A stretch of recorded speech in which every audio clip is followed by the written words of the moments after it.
started spring ball. What have you seen out of the receiving group so far? Well, again, at first it's really exciting. I mean, spring practice, a new beginning, a new start.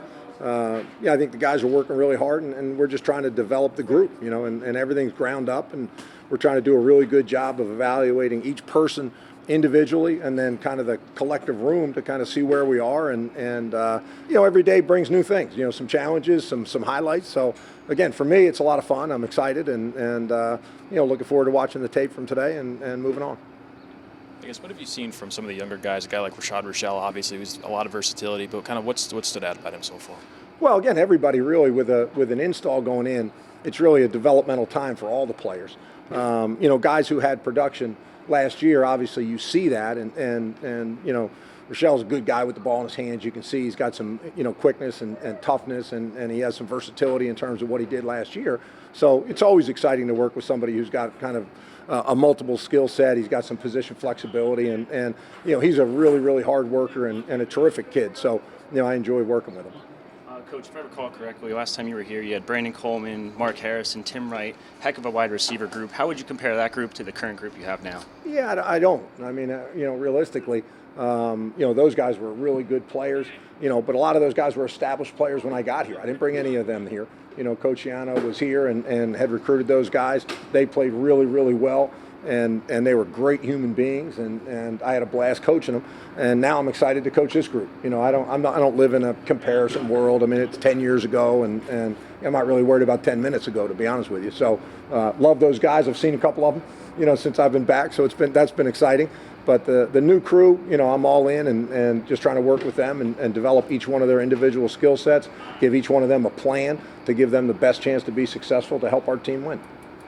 Coach, I know you've been a lot of years of experience all over the place. Just curious what brought you back to Rutgers and why you wanted to be here. Well, I think I have a unique relationship with Kirk Shiraka, and he and I worked together, too long ago to probably say. And then, we had a conversation really a couple of years ago, and man, wouldn't it be a really cool situation to have an opportunity to work together again? And then, again, this opportunity came up, and I jumped at it. I was really excited. I have an incredible amount of respect for Coach Shiano. I've known him for a long time, kind of through other people. Coached against him a bunch, which is challenging. And, the opportunity to be here and work under him with Kirk, just an opportunity too good to pass up. You guys, those are your 3 top receivers from last year. They all graduated. What's the challenge of that? How do you kind of go about just trying to fill that production? Yeah, again, I look at it as an opportunity, a kind of a new beginning. I don't really see it necessarily as a challenge. I wasn't here. We're going to put ourselves in a position to develop the players that are here and get them in a position to play at a high level so we can win. That's the challenge. That's the goal. I think that ultimately will be the result. And that's what we're working towards. We don't live in the past. We don't really look at again, those guys are good players and did a good job. But, we're forward-thinking, forward-looking, and that's where my mind is. It's been 11 years since you were here, first go-around. He said I was old, and now you bring up 11 years. But you're showing us your good side, so that's what matters. No question. How have you changed as a coach? You had a lot of NFL experience, a lot of different things. Just kind of when you look and evaluate this, how have you changed? What do you bring different this time around? Well, I hope experience and kind of the opportunity to share those experiences. I think one of the things that players enjoy hearing is, hey, this is exactly how X, Y, or Z did something. This is what it will look like if you're able to do it this way. And so much of guys' success, so much of guys' ability to be a really good player has less to do with their physical talent than it does the things nobody sees. What they do in the weight room, what they do nutrition and sleep, what they do in terms of the meeting room, their ability to play as fast as they are, whatever that is.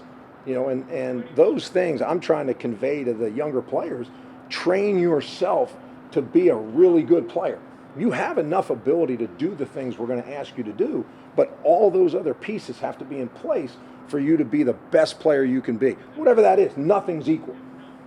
But I've coached a lot of really, really good players, and I wouldn't say anybody was, quote unquote, the same. So for me, it's fun. What's his skill set? What's it going to allow us to do?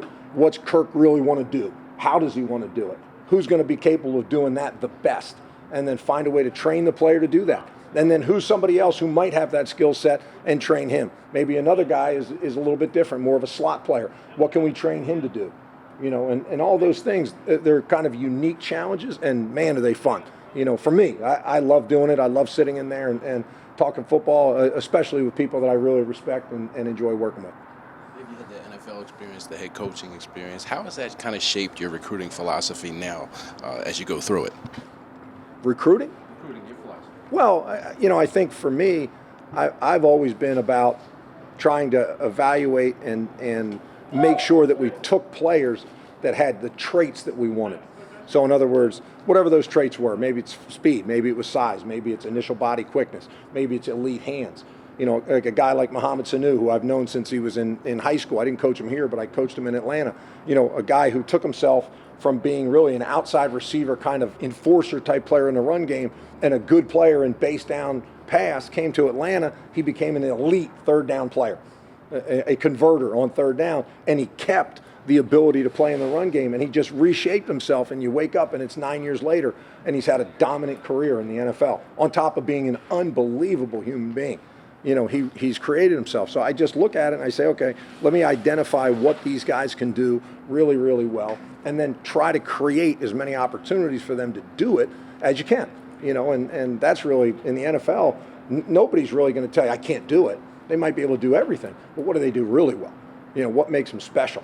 And how many times can you get them to do that skill in a game to be a productive player? Because at the end of the day, at receiver, it is a production position. Put people in a position to make the play, good things happen. And again, I'm excited about working with these guys and looking forward to it. Time for a few more here. Greg was saying the other day about how both you and Kirk have been demanding of the players, but also have been building relationships with them. Can you kind of describe that process as like from your perspective of getting to know who do you have, your new personnel, building those relationships, but also being demanding at the same time?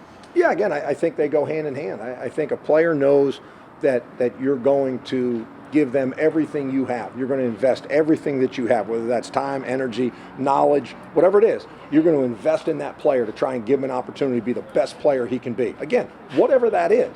You don't set any limits. There's no floors. There's no ceilings. Nothing.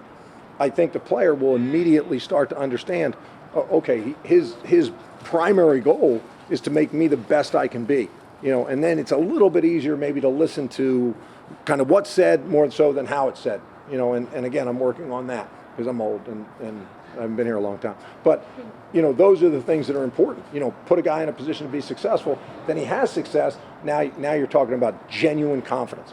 Now a guy says to himself, I know I can do this. I'm going to do it again.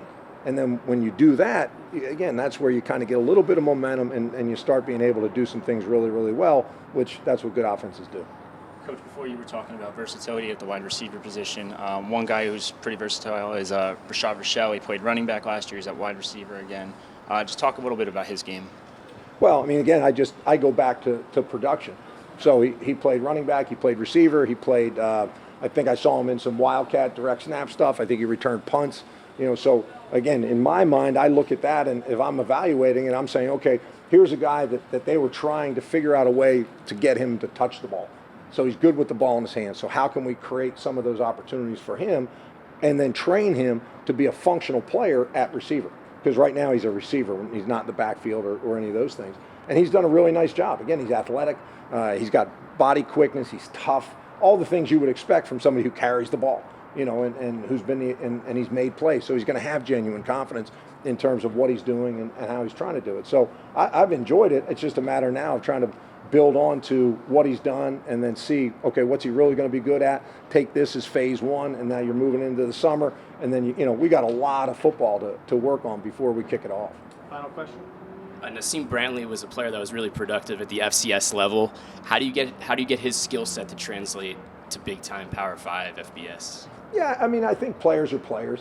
I think when he gets rolling, I think, the traits that he has, which certainly is size and really, really good hands, and he's got good movement.